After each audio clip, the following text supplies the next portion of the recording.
Imagine you are standing in the Prinzipalmarkt Square in the modern, well-kept German city of Münster. You raise your head and look up at the steeple of the majestic church of St. Lambert, and there, at a dizzying height, 3 empty iron cages sway in the wind. They have been hanging there for almost 500 years.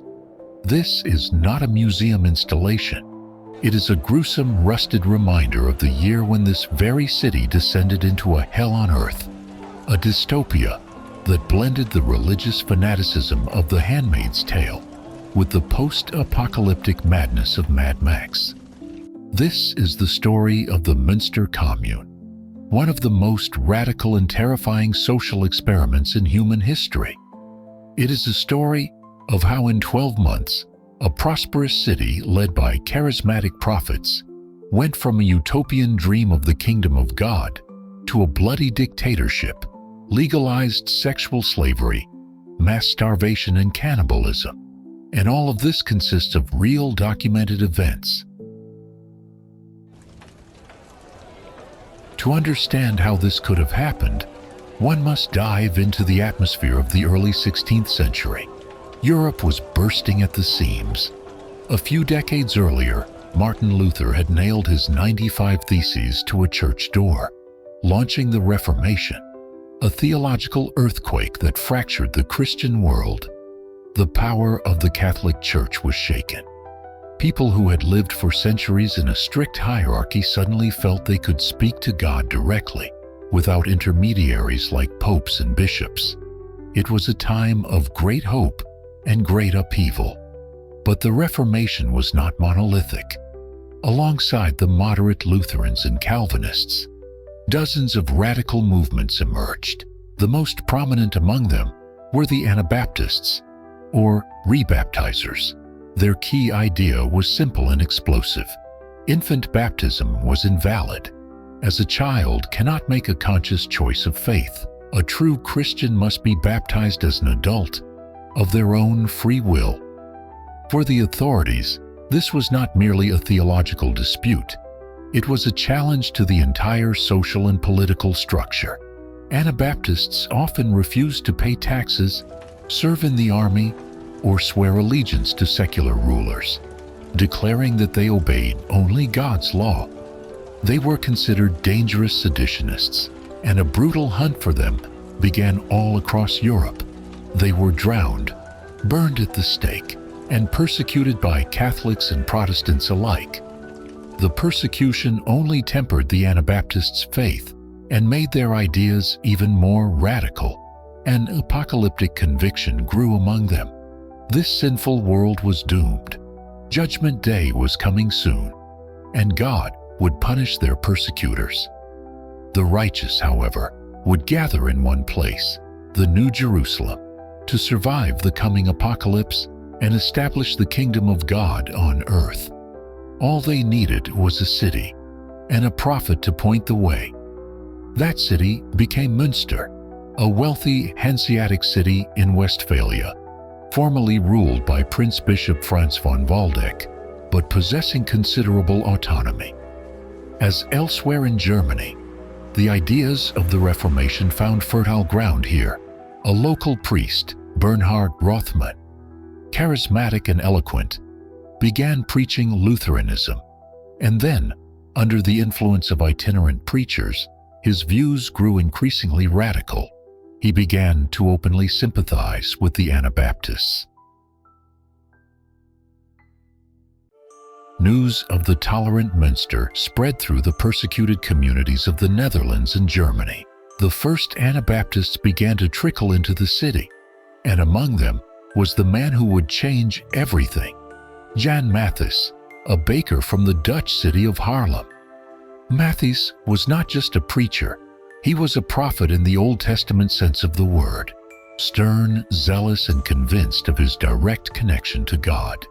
He declared that the time for moderation was over. God had chosen him as his instrument, and Münster as the New Jerusalem. Mathis set a precise date for the end of the world for the unfaithful, Easter of 1534. Only Münster, he claimed, would be saved. This prophecy was the detonator. Thousands of Anabaptists, abandoning their homes and possessions, rushed to Münster. It was a feverish, desperate migration of people who believed they were saving their souls. In January 1534, Matthis's disciples arrived in the city and began mass rebaptisms. Within days, thousands of citizens had accepted the new faith. The balance of power in the city shifted dramatically. In the city council elections of February 23, 1534, the Anabaptists won a landslide victory. Power passed into their hands peacefully. But what happened next had nothing to do with peace. Just a few days later, the new council, incited by Matthes, who had now arrived in the city, issued a decree. All who refused to accept the new baptism must leave the city immediately. An exodus began. In the bitter cold, amidst a snowstorm, hundreds of families, Catholics and moderate Lutherans, were driven from their homes. They were allowed to take only what they could carry. Their property, houses, and food supplies were all confiscated for the needs of the community. Thus, Münster was cleansed of dissenters. Inside remained only people fanatically devoted to the new authority, trapped in an echo chamber of apocalyptic expectations. Prince Bishop von Waldeck, enraged at the loss of his city, gathered an army and began a siege. But for those inside, this was merely a confirmation of the prophecies. The enemies were gathering at the walls of the New Jerusalem. But God would protect His chosen. With the establishment of total Anabaptist power, a radical social experiment began in Münster, the likes of which Europe had never seen.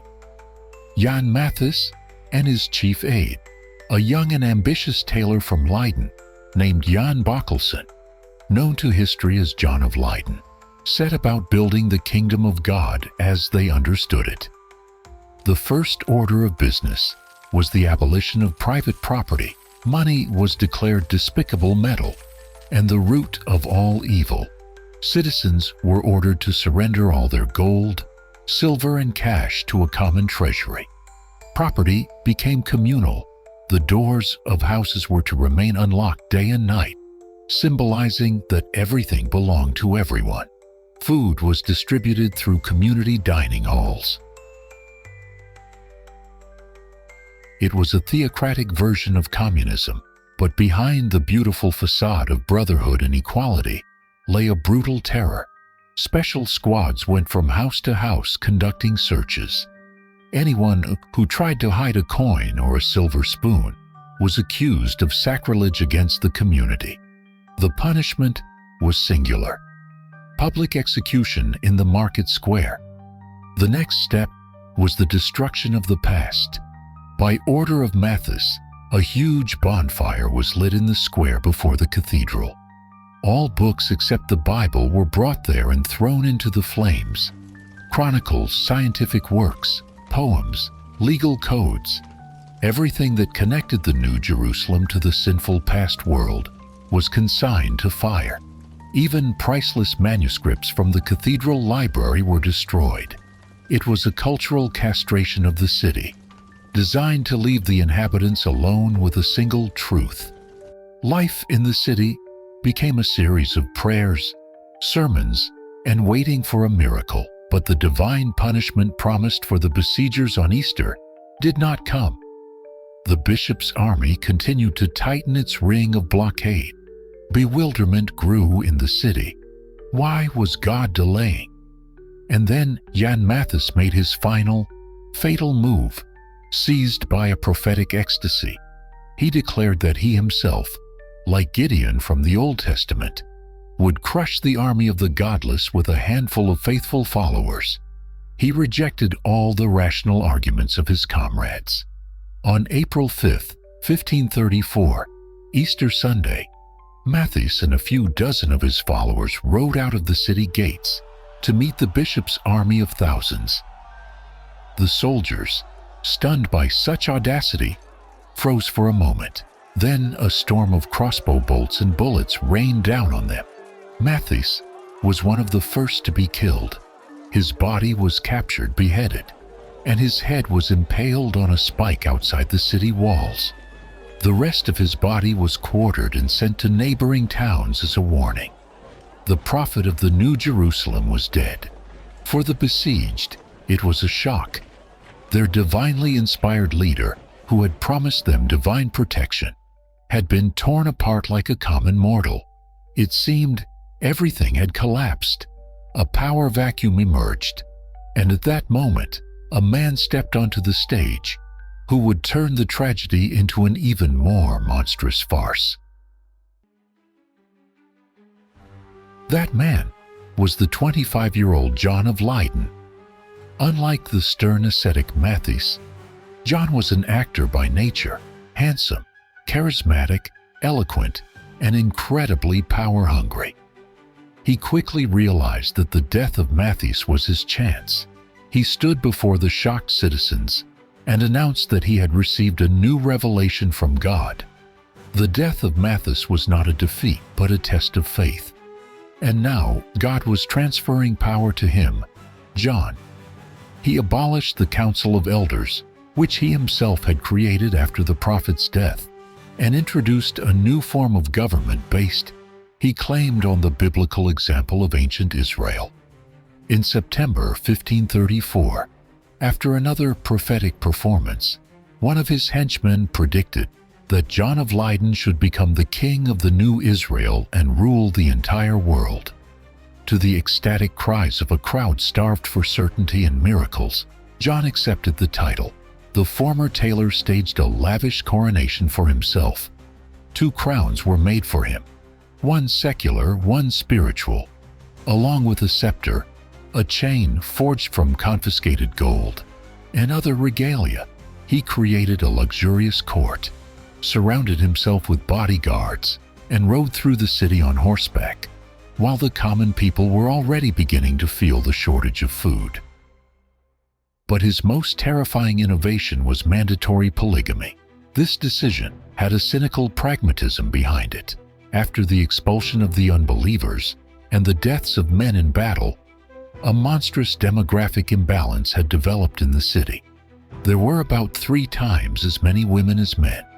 They were defenseless, often starving, and had no status. John of Leyden solved this problem with diabolical ingenuity. He issued a decree backed by divine revelation. Polygamy was now not just permitted, but mandatory. Every woman of a certain age was required to find a husband. Men, in turn, were encouraged to take as many wives as they could provide for. Refusal to marry or resistance to this law was equated with rebellion against God's will and was punishable by death. What was presented as a biblical virtue turned in reality into a system of legalized and mass sexual violence. Men in the king's circle seized any women and girls they fancied. Refusal meant execution. King John himself set the example. He created a harem of 16 wives. First on this list was the beautiful Devara, the young widow of Jan Matthias, which was also a symbolic act of appropriating his predecessor's power. Women who just yesterday had been respectable burghers found themselves in the position of slaves. Any disobedience to a husband was brutally punished. The city that had dreamed of becoming holy turned into a giant brothel run by a tyrant. When one of John's own wives, Elizabeth Wanshire, dared to question his divine mission and pointed out that the people were starving while the court feasted, he flew into a rage. In the market square in front of his entire harem, he personally beheaded her. Then, while her body still lay on the ground, he forced his other wives to sing and dance around him, celebrating the just judgment. The terror became absolute. While King John reveled in his power, the siege ring tightened. The bishop's army did not try to storm the well-fortified city, choosing instead a strategy of attrition, and that strategy worked. The winter of 1534 to 1535 was hell for Münster.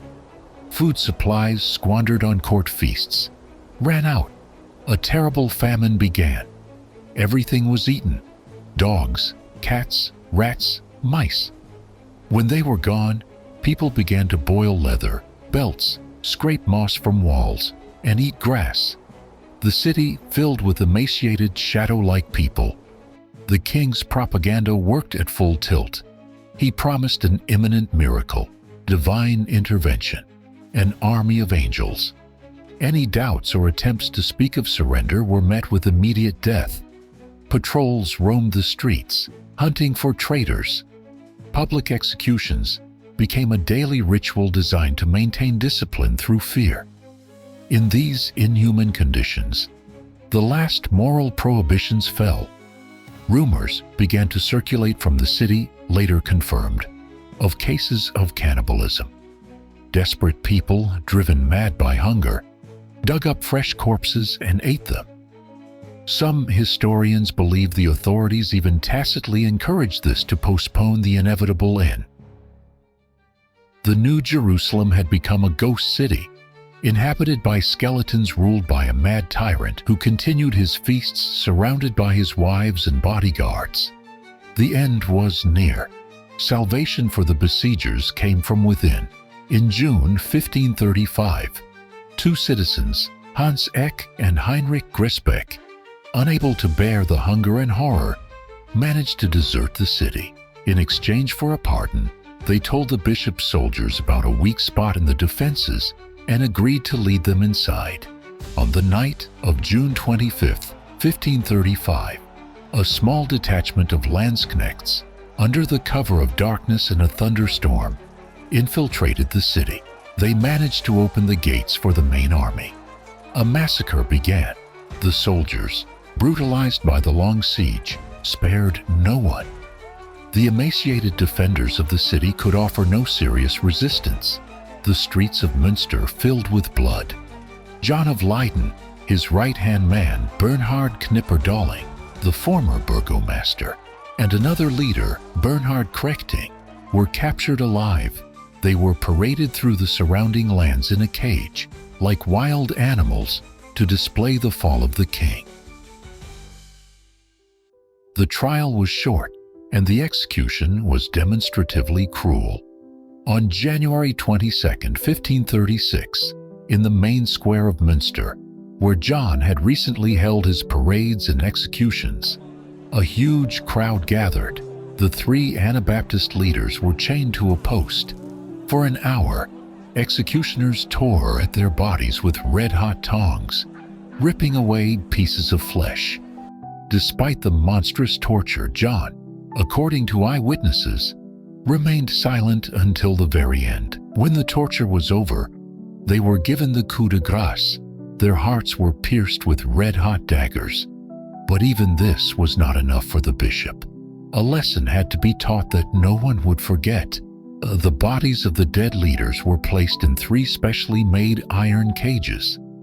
These cages were hoisted to the highest point in the city, the steeple of the Church of St. Lambert, so they could be seen from everywhere, so that everyone who looked upon Münster would remember the fate of those who challenged the divine and secular order. Their bones decayed, their dust was scattered by the wind, but the cages remained. They hang there to this day. They were taken down only once for repairs to the steeple and then returned to their place. At night, lights are lit within them. They are silent, ominous sentinels, reminding us how easily a utopian dream of heaven on earth can turn into a hell built by human hands.